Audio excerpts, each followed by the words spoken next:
Throughout our 40-plus year history, SHARE has always prided ourselves on being able to adapt to the needs of this community.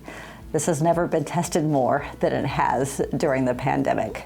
And that's meant that we've needed to adjust our hot meal program so that we could do more and do it differently. It's meant that we needed to look at our shelters and try to figure out how we could expand, how we could continue during this crisis with staff who were getting COVID, with clients who were getting COVID, and being able to push through that. It's meant that we needed to step up for eviction prevention, recognizing that so many households have been on the edge and needed assistance to be able to remain housed. So the hot meal program, which is provided out of Share House, our men's facility, is one of our flagship programs.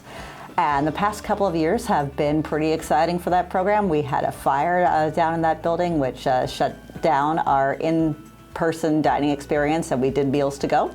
Then we did a kitchen remodel, which shut down our in-person dining experience, and we did Meals to Go. So when the pandemic hit and we recognized that we needed to shut down our dining experience and have hot meals to go, we were actually prepared to do that, and were able to quickly adapt to to-go service. We more than doubled the amount of meals that we had going out in January and February of this year. Those numbers have since started to decrease, but they're still at a higher level than they were in the first part of 2020. So the hot meal program before the pandemic, we were serving about 3,700 meals a month. And then just this last month, we were up to about 7,500 meals a month. So there's still a need.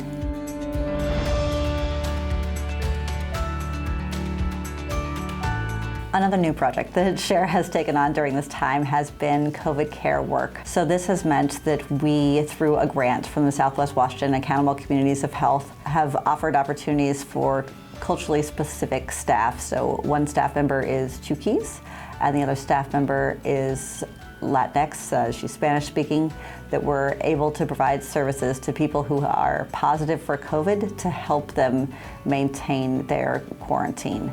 We are able to help support people sometimes by bringing them food, sometimes paying their rent or mortgage so that they can maintain their quarantine, not spread COVID into the community. And then we're hoping to transition this program into vaccine education so that we can help meet the culturally specific needs of some of the most vulnerable members of our community, be able to get their medical needs met.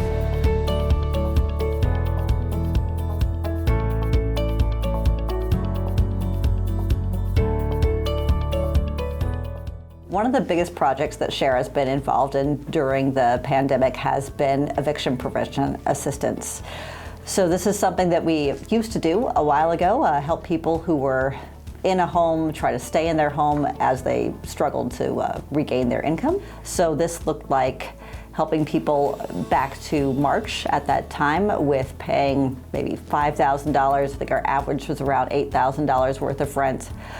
Since then, of course, the pandemic has continued to go on, and so some of the checks that we have written to landlords have been closer to $26,000. Right now, today, we're estimating that there are about 14,000 households in Clark County that are running behind on their rent, and that's after all of our efforts. This past year, we're looking to give out over $11 million that would help support families and landlords in being able to move forward through this process. During the pandemic, our country, our community, and then our organization also had the opportunity to take some time and really think about diversity, equity, and inclusion, and how we understood these things and how we practiced them. That we're able to take a hard look at ourselves and who we are and what we do and begin the process of making change. So we put together the SHARE E-team, which is what we call our SHARE Diversity, Equity, and Inclusion team that looks at our policies, our hiring practices, looking at the makeup of our staff, the makeup of our board, and making sure that these makeups are reflective of the community that we're serving. One of the big changes that SHARE made was to change our mission statement. The first line of our new mission statement is that everybody counts, and we find that to be imperative and reflective of who we are and what we believe. We're all tired. We're tired of COVID. We're tired of the work that goes with it. And we need to continue to fight and to move forward to support our community. And we need your help in doing that.